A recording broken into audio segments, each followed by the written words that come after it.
السلام علیکم ورحمۃ اللہ وبرکاتہ۔ میری بات سنو، چاہے تم لڑکی ہو چاہے تم لڑکے ہو، پورے غور و فکر سے اور دل سے اور پوری سننا۔ تمہارے دل میں بھی گلے شکوے ہیں نا کہ کوئی نہیں ہے تمہارا؟ کسے بتاؤں اپنے دل کے راز؟ یہ دنیا میرے ساتھ ایسا کیوں کر رہی ہے؟ یہ لوگ میرے ساتھ ایسا کیوں کر رہے ہیں؟ اور میں خود بھی کچھ کر کیوں نہیں پا رہا؟ آخر میں ایسا کیوں؟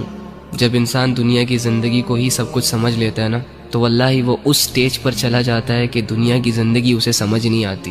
اینی ہاؤ، تو ایک کام کر، آج رات جب سب سو جائے نا تو چھپکے سے اٹھنا، کسی کو کانوں کان خبر نہیں ہونی چاہیے، اور سب سے الگ تھلگ ہو کر جا نماز پکڑ، بچھا اور اس پر کھڑا ہو جا، ہاتھ باندھ، آنکھیں بند کر، امیجن کر کہ تیرا رب تیرے سامنے کھڑا ہے، وہ رب جس کا تو بندہ ہے، اور اسے اپنا سب کچھ مان، اور یہ تصور کر کہ آج میں اپنے رب کو اپنی حالت دکھانے آیا ہوں، آج میں اپنے رب سے اس دنیا کی شکایتیں کرنے آیا ہوں، آج میں اپنے رب سے دل کے راز بیان کرنے آیا ہوں۔ 2 رکعت نفل نماز پڑھ، اور نماز پڑھنے کے بعد جھولی پھیلا دے، ہاتھ اٹھا دے، بچھا دے خود کو، اور دل کی گہرائیوں سے پکار اپنے اس رب کو جو تیرے دل کے حال کو جانتا ہے، جو تب بھی تیرے ساتھ تھا جب دنیا تیرے ساتھ نہیں تھی، جو تب بھی تیرے ساتھ تھا جب دنیا تجھے جانتی نہیں تھی، اور جو آج بھی تیرے ساتھ ہے۔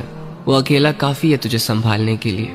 اگر تو گر چکا ہے تو وہی تجھے اٹھا سکتا ہے۔ اس یقین، اس امید، اس تصور کے ساتھ اپنا حال دل اپنے رب کو سنا۔ ایک آنسو کا قطرہ نکل آیا نا، یا تیری آنکھیں صرف نم ہو گئی، یا چلو اگر تمہیں صرف اتنا احساس ہو گیا کہ میں اللہ کے سامنے بیٹھا ہوں، میں اللہ ہی سے بات کر رہا ہوں، یقین کر کے اٹھنا کہ تیرا رب تجھ سے راضی ہے۔ اللہ کے سامنے کھڑے وہی ہوتے ہیں جن کو اللہ کی ضرورت ہوتی ہے۔ تو اللہ کے بندو، آپ کے مسئلے کس نے حل کرنے ہیں؟ عاملوں نے؟ کالے جادو والوں نے؟ کس نے کرنے آپ کے مسئلے حل؟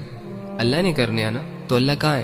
ایکچولی میں آئی ڈونٹ نو وائی ہمارا یہ مائنڈ سیٹ بنا ہوا ہے کہ اللہ کچھ اسپیسیفک جگہوں میں پایا جاتا ہے، اور اللہ رب العزت کی جو مغفرت کے فیصلے ہوتے ہیں وہ نیک لوگوں کے لیے ہوتے ہیں، یا اللہ رب العزت جن لوگوں کی دعائیں قبول کرتا ہے وہ بہت نیک ہوتے ہیں، لمبے لمبے سجدے اور پاک صاف رہنے والے ہوتے ہیں۔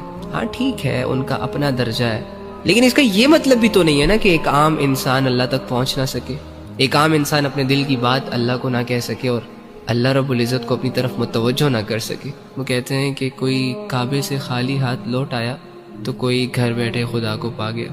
آپ کو نہیں لگتا کہ جو کمزور ہوتے ہیں، جو عام لوگ ہوتے ہیں، جو مظلوم اور فقیر قسم کے لوگ ہوتے ہیں، جو خالی ہاتھ ہوتے ہیں، معاشرے کو زیادہ تر ترس انہی لوگوں پر آتا ہے؟ تو اگر آپ اپنے آپ کو یہ مان بیٹھے ہیں کہ ہم گنہگار ہیں، ہم بدکار ہیں، تو دوسری جانب یہ بھی تو یقین کر سکتے ہیں نا کہ اللہ رب العزت آپ کی طرف زیادہ رجحان کرے گا۔